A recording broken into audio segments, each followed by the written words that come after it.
अगर आपको मुस्तकिल तौर से थकन, कमज़ोरी या सुस्ती रहने लगी है, तो ये हाइपोथायराइडिज़म की सिम्पटम्स हो सकती हैं। अस्सलाम वालेकुम, मैं हूँ Ayesha, consultant nutritionist, women health expert और वेट लॉस कोच।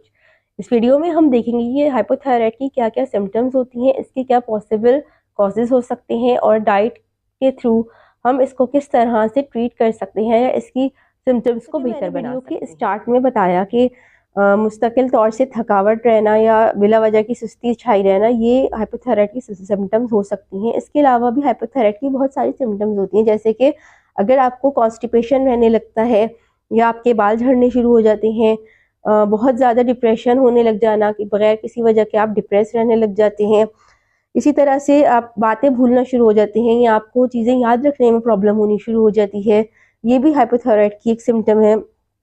इसके अलावा नींद के मसाइल, जिस मिसाल के तौर पे कि आप रात में लेटे हुए हैं लेकिन आपको नींद नहीं आ पा रही है, फिर आप सुबह में जब उठना चाह रहे हैं तो उस वक्त आपसे उठा नहीं जा रहा है।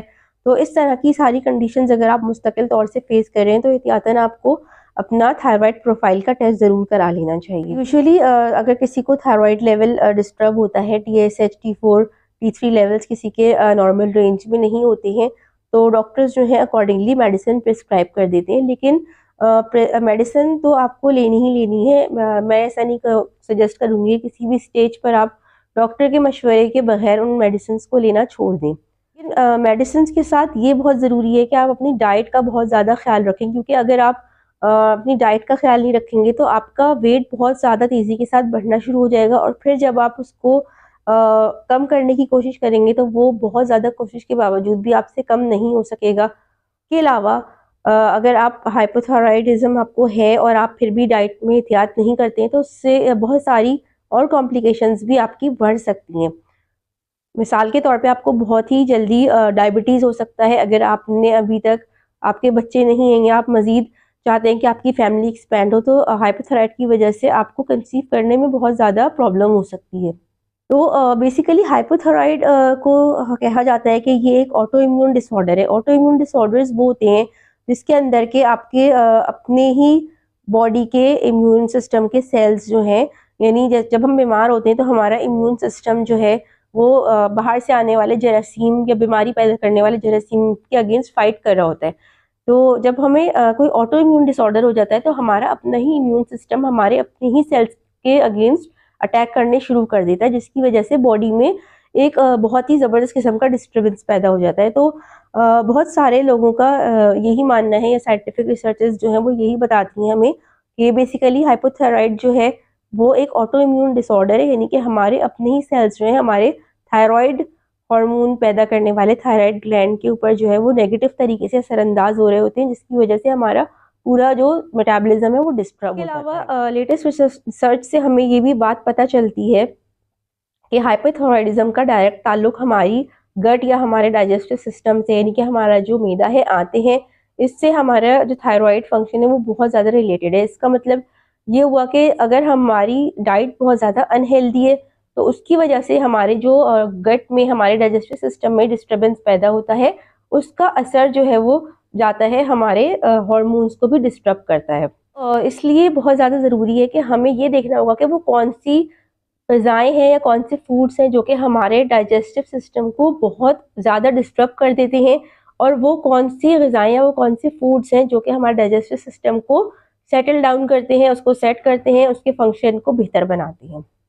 तो जैसे कि मैं हर वीडियो में यही बात करती हूँ कि जिन चीज़ों में चीनी का इस्तेमाल होता है, मैदे का या वाइट रिफाइंड फ्लावर का इस्तेमाल होता है, या हाइड्रोजनेटेड फैट या अनहेल्दी वेजिटेबल ऑयल्स का इस्तेमाल होता है, तो ये सारी चीज़ें हमारे बॉडी के अंदर एक सोजिश पैदा कर देती हैं। हमारी इंटेस्टाइन्स के अंदर, हमारा जो डाइजेस्टिव ट्रैक्ट है, इसके अंदर एक सोजिश या इन्फ्लेमेशन वाली कंडीशन पैदा कर देती हैं।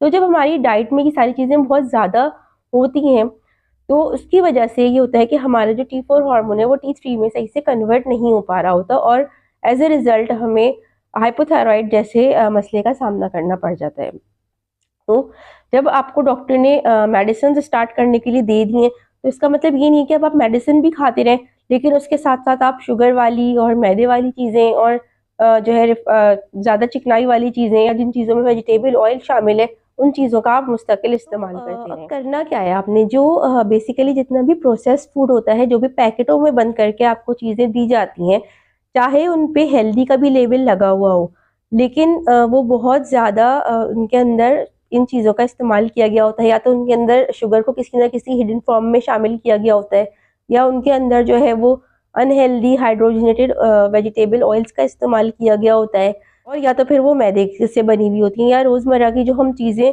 खा रहे होते हैं, जिस तरह से कि हम पूरियाँ खा रहे होते हैं, या फ्रोज़न पराठे खा रहे होते हैं, समोसे खा रहे होते हैं, पिज़्ज़ा हमारे यहाँ बहुत ज़्यादा खाया जाता है, पास्ता हमारे यहाँ बहुत ज़्यादा खाया जाता है।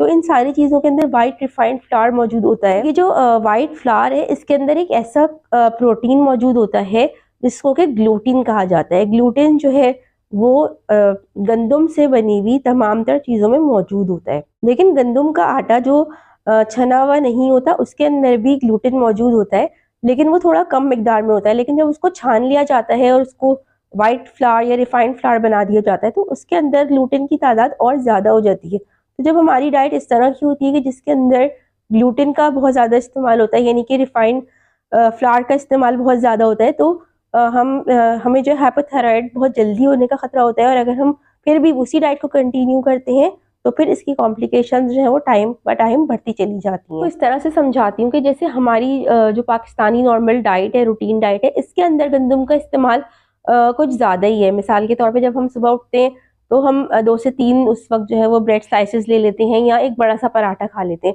फिर उसके बाद जब दोपहर के खाने का टाइम होता है, तो उस वक्त हम फिर से 2 रोटियों का इस्तेमाल कर लेते हैं। फिर उसके बाद शाम का वक्त होता है, तो हम चाय के साथ भी कोई ऐसा स्नैक ले रहे होते हैं, यूजुअली बिस्किट ले लेते हैं, समोसे ले लेते हैं, या कोई भी ऐसी चीज़ ले लेते हैं जिसके अंदर के मैदा या रिफाइंड फ्लोर मौजूद होता है। फिर रात के खाने के साथ हम फिर 2 रोटियाँ खा लेते हैं। फिर जो है रात के वक़्त हमें फिर से भूख लग रही है, तो फिर से हम जो है वो पिज़्ज़ा ऑर्डर कर देंगे, या हम जो है नूडल्स बना के खा लेंगे, नूडल्स का पैकेट खोल के खा लेंगे। तो इस तरह की अगर हम आप खुद देखें कि पूरे दिन में हमने ज़्यादातर किस चीज़ का पोर्शन लिया है, हमने ज़्यादा जो पोर्शन लिया है वो इस तरह का डाइट पैटर्न है। तो ये यकीन करें, ये आपके लिए बहुत ही ज़्यादा नुकसानदेह है, और स्पेशली अगर आपको हाइपोथायराइड है, तो ये आपके लिए वाक़ई में ख़तरनाक हो सकता है। तो हमें इसको थोड़ा-सा चेंज करना पड़ेगा। हमें अपनी डाइट को इस तरह से करना पड़ेगा कि हम उसमें ब्रेड का इस्तेमाल कम कर दें, रोटी का इस्तेमाल कम कर दें, और जंक फूड का इस्तेमाल जो है, या अनहेल्दी स्नैक्स का इस्तेमाल जो है, उसको बिल्कुल ख़त्म कर दें। तो अब ये आप सोच रहे होंगे कि मैंने सारी चीज़ें खाने से अब मना कर दिया है, तो अब हमें खाना ही क्या है, या अब हम क्या खा सकते हैं? तो देखें, अगर आप अपने इर्द-गिर्द देखें, तो फिर भी आपको खाने-पीने की बहुत अच्छी वैरायटी मिल जाएगी। यानी कि नाश्ते में आप अंडे ले सकते हैं, कबाब ले सकते हैं। तो इसको आप चाहें तो ज़रूरी नहीं है कि आप जो है इसको रोटी से ही खाएँ या ब्रेड के स्लाइसेस से ही खाएँ। इसको आप सादा चमचे से भी खा सकते हैं। इसके अलावा आप नाश्ते में दलिया ले सकते हैं, कोई भी फ्रूट ले सकते हैं, चिया सीड्स पुडिंग ले सकते हैं। इसके अलावा कोई शेक ले सकते हैं।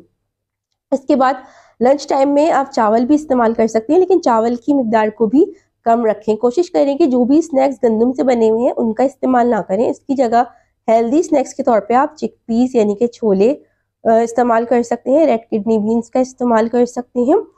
इसके अलावा तमाम तरह की दालों को आप इस्तेमाल कर सकते हैं। अपनी डाइट में फ्रूट्स का इस्तेमाल आप ज़्यादा कर सकते हैं, नट्स का इस्तेमाल कर सकते हैं, खजूर ले सकते हैं। तो ये सारी वो चीज़ें हैं जो कि आपको अलाउ हैं, और आप इनका इस्तेमाल बगैर डरे हुए कर सकते हैं। इसके अलावा वो फूड्स जो आपकी गट हेल्थ के लिए, या आपका जो डाइजेस्टिव ट्रैक्ट है, इसकी हेल्थ के लिए बहुत अच्छी है। फ्रेश योगर्ट का इस्तेमाल कर सकते हैं, वो योगर्ट जो कि आप घर में बना लें, या फिर आप जो है किसी भी अच्छी रिलायबल शॉप से ख़रीद लें। मैं यही कहूँगी फिर से कि कोशिश करें कि पैकेट वाली चीज़ों के इस्तेमाल को अवॉइड करें, और घर के बने हुए ताज़े दही का इस्तेमाल करें। इसके अलावा एक और जो फूड है जो कि बहुत हेल्पफुल है हाइपोथायराइड के अंदर, वो है बोन ब्रॉथ, यानी कि हड्डियों की यखनी। आप बकरे या गाय की या देसी मुर्गी की हड्डियों की यखनी बना के वो रोज़ाना इस्तेमाल कर सकते हैं। वो भी थायराइड फंक्शन के लिए बहुत बात करते हैं कि हाइपोथायराइड में कौन कौन से सप्लीमेंट्स लेना आपके लिए बहुत अच्छा होता है या आपको लेने चाहिए। तो सबसे ज़्यादा इम्पॉर्टेंट जो सप्लीमेंट्स हैं जो कि आपको लेने चाहिए, लेकिन ये सप्लीमेंट्स लेने से पहले आप अपने डॉक्टर से ज़रूर मशवरा कर लीजिएगा। एक तो विटामिन डी का सप्लीमेंट ज़रूर लेना चाहिए। विटामिन डी का सप्लीमेंट लेने से क्योंकि विटामिन डी की कमी से बहुत सारी हमारी जो प्रॉब्लम्स हैं वो हो रही हैं, तो विटामिन डी का सप्लीमेंट अपने रूटीन में रखना चाहिए बेसिकली, और स्पेशली उन लोगों को जिनका कि धूप के साथ जो है वो बहुत जिनको धूप से एक्सपोजर नहीं है, सनलाइट एक्सपोजर नहीं है डायरेक्टली, उनको जो है विटामिन डी का जो सप्लीमेंट है इसका रूटीन में यूज़ रखना चाहिए डॉक्टर के मशवरे के साथ। इसके अलावा अपना विटामिन डी का लेवल जो है वो भी हर 6 महीने बाद चेक कराते रहना चाहिए। नेक्स्ट जो इम्पॉर्टेंट सप्लीमेंट है यूजुअली जिसकी कमी होती है हाइपोथायराइड पेशेंट्स के अंदर, वो है B vitamin, specially vitamin B12। इसकी काफ़ी ज़्यादा कमी पाई जाती है। तो विटामिन B12 की जो कुदरती ज़राए हैं वो हैं गोश्त, यानी कि स्पेशली रेड मीट। इसके अलावा रेड किडनी बीन्स ले सकते हैं। इसके अलावा चिकन में होता है। इसके अलावा विटामिन B12 जो है वो बहुत सारी सब्जियों में, कच्ची सब्जियों में मौजूद होता है। तो अगर हम इन सारी चीज़ों को डाइट में लेते हैं और उसके बावजूद भी विटामिन हमें फील होता है कि हमें बहुत ज़्यादा जो है वो वीकनेस फील होती रहती है, कमज़ोरी है, सुस्ती है, तो फिर हमें विटामिन बी के सप्लीमेंट्स भी डॉक्टर के मशवरे से ज़रूर इस्तेमाल करने चाहिए। कुछ स्टडीज़ से ये भी मालूम हुआ है कि अश्वगंधा का सप्लीमेंट जो है वो भी लेना थायराइड पेशेंट्स के लिए काफ़ी फ़ायदेमंद साबित होता है। इसके अलावा सेलेनियम एक ऐसा ट्रेस मिनरल है, क्योंकि कुछ पेशेंट्स में जब सेलेनियम दिया गया तो उससे भी बहुत अच्छे इफेक्ट्स जो है वो देखने के लिए मिले। तो आप अपने डॉक्टर के मशवरे से सेलेनियम का भी कोई सप्लीमेंट ले सकते हैं। इसके अलावा कुछ फूड्स ऐसे हैं जिन के बारे में रिसर्च से ये साबित हुआ है कि इनका परहेज़ करना ज़्यादा बेहतर है। मिसाल के तौर पे सोया प्रोडक्ट्स, जो सोया से बनी हुई तमाम चीज़ें होती हैं, इनकी थायराइड पेशेंट्स को एहतियात करनी चाहिए, इनका इस्तेमाल नहीं करना चाहिए। इसके अलावा कुछ रिसर्चर्स के मुताबिक जो क्रूसीफेरस वेजिटेबल्स हैं, यानी कि गोभी वगैरह, तो वो उसकी भी एहतियात करनी चाहिए, यानी कि बंद गोभी, फूल गोभी, ब्रोकली, ब्रुसेल स्प्राउट्स, इन सारी सब्जियों के इस्तेमाल में भी हाइपोथायराइड के पेशेंट्स को एहतियात करनी चाहिए। इसके अलावा बाकी जो सब्जियां हैं वो आप आराम से ले सकते हैं। आपका वेट जो है वो डे बाय डे इंक्रीज होता जा रहा है और कंट्रोल नहीं हो रहा है, तो आपको चाहिए कि डॉक्टर के पास ज़रूर जाएं, अपना डिटेल एनालिसिस कराएं, क्योंकि हाइपोथायराइड के साथ इंसुलिन रेजिस्टेंस भी हो जाती है। अगर वेट कम नहीं हो रहा तो वेट को कट डाउन करके देखें। इसके अलावा हेल्दी तरीके से वेट लॉस करें, सैलेड ज़्यादा खाएं, वॉक और एक्सरसाइज को अपना मामूल बनाएं। इंटरमिटेंट फास्टिंग जो है वो 12 से 14 घंटे की कर सकते हैं। इससे ज़्यादा की इंटरमिटेंट फास्टिंग थायराइड पेशेंट्स के लिए रिकमेंडेड नहीं है। फिर मैं वही बात रिपीट करूँगी, सबसे ज़्यादा बेसिक बात यही है कि अपनी डाइट से शुगर का इस्तेमाल, शुगरी ड्रिंक्स का इस्तेमाल, बॉटल जूसेस का इस्तेमाल, कोल्ड ड्रिंक्स का इस्तेमाल, मीठी चाय, इन सारी चीज़ों को बहुत ज़्यादा अवॉइड करना है आपने। इसके बाद जो जितनी प्रोसेस चीज़ें हैं, नूडल्स हैं, पास्ता है, जो वाइट वाला पास्ता है, वाइट ब्रेड है, उसके अलावा जैम, जेलीज जिनके अंदर चीनी मौजूद होती है, न्यूटेला, इन सारी चीज़ों से आपने बहुत परहेज़ करना है। कोशिश करें कि टी वाइटनर्स को अवॉइड करें, ताज़ा दूध चाय में इस्तेमाल करें और ताज़े ही दूध का दही का इस्तेमाल करें। अगर कोई ऐसा पॉइंट है जो मैंने कवर नहीं किया हो इस वीडियो में, तो आप मुझे कमेंट में ज़रूर बताइए। अगर आपको हाइपोथायराइड से मुताल्लिक़ कुछ भी पूछना हो तो भी आप मुझसे कमेंट में पूछ सकते हैं, या मुझसे मेरे फेसबुक या इंस्टाग्राम पे कांटेक्ट कर सकते हैं। आपको लिंक डिस्क्रिप्शन बॉक्स में मिल जाएगा। अगर वीडियो पसंद आई है तो लाइक कर दें, चैनल सब्सक्राइब करें और ये वीडियो अपने फ्रेंड्स एंड फैमिली के साथ ज़रूर शेयर करें। Thank you. अल्लाह हाफिज़।